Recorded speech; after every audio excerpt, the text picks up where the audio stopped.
बच्चों, let's read the question.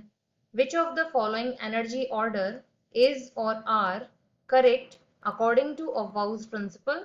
यहाँ हमको 4 ऑप्शंस गिवन है, 4 में से करेक्ट वन हमको यहाँ पहचानना है. तो यहाँ से इस क्वेश्चन में हमारा की कंसेप्ट क्या कहता है कि आज हम यहाँ पर बात करेंगे ऑफबाउ प्रिंसिपल के बारे में. ऑफबाउस प्रिंसिपल. अब देखो, सबसे पहले हम यहाँ समझते हैं कि ऑफबाउ कहते क्या है. ऑफबाउ का प्रिंसिपल अगर हमको क्लियर हो गया तो फिर हम यहाँ से इनमें से करेक्ट जो ऑप्शन है वो भी फाइंड आउट कर पाएंगे. ऑफबाउ के अकॉर्डिंग जब आप इलेक्ट्रॉन्स की फिलिंग करते हैं किसी भी ऑर्बिटल में, तो जो मिनिमम एनर्जी वाला ऑर्बिटल है, मिनिमम एनर्जी ऑर्बिटल, वो हमेशा पहले बढ़ता है. Will fill first. ठीक है. आपके अगर 2 ऑर्बिटल्स दिए हैं, दोनों में से कंपेयर करें तो जिसकी एनर्जी आपकी कम होगी वो ऑर्बिटल सबसे पहले बढ़ जाएगा as compare to the second one. तो इसको देखते हुए इन्होंने क्या करा था कि ऑर्बिटल्स का एक ऑर्डर यहाँ पर निकाला था उनकी एनर्जी के बेसिस पर. Order of orbitals according to their increasing level, हम यहाँ बोल सकते हैं according to the energy in increasing order.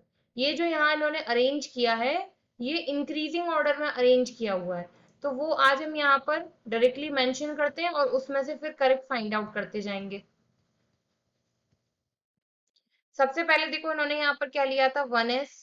इसके बाद आपका आता है 2s, फिर आपका आता है 2p, फिर यहाँ से आता है 3s, इसके बाद 3p, फिर 4s की एनर्जी कम होती है 3d से, तो 4s हम पहले लिखते हैं, उसके बाद 3d, इसके बाद आपका यहाँ से आता है 4p, फिर आपका आता है यहाँ से 5s, इसके बाद क्या आया 4d, इसके बाद 5p, फिर आपका आ जाता है यहाँ से 6s, 4f, और इस तरीके से ये कंटिन्यू होता जाता है आगे की तरफ. अब देखो ए ऑप्शन देखते हैं. ए में हमसे क्या बोला है कि 3s की एनर्जी 4p से कम है, मतलब 4p की एनर्जी आपके 3s से ज्यादा है. अगर हम अरेंज करें तो ये ऑर्डर्स किस तरीके से चल रहे हैं, कुछ ऐसे चल रहे हैं हमारे. ठीक है.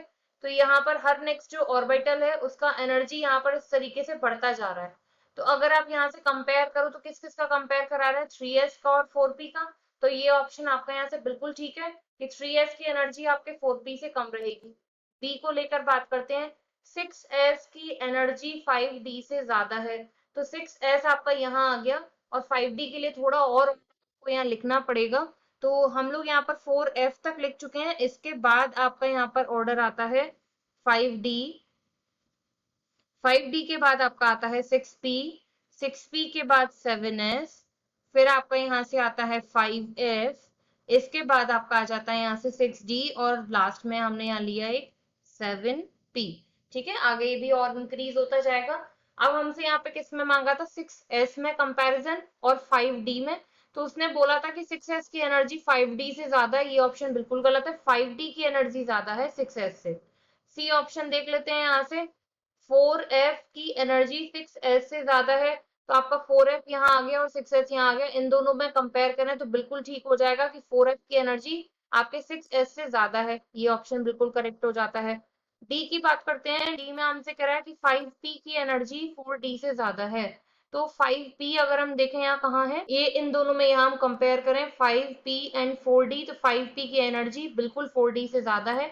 तो आपके ऑप्शंस यहाँ से कितने करेक्ट हो जाएंगे, ऑप्शन ए, उसके बाद option C and option D, ये तीनों हो जाते हैं यहाँ से correct answer. A, C and D are correct answers.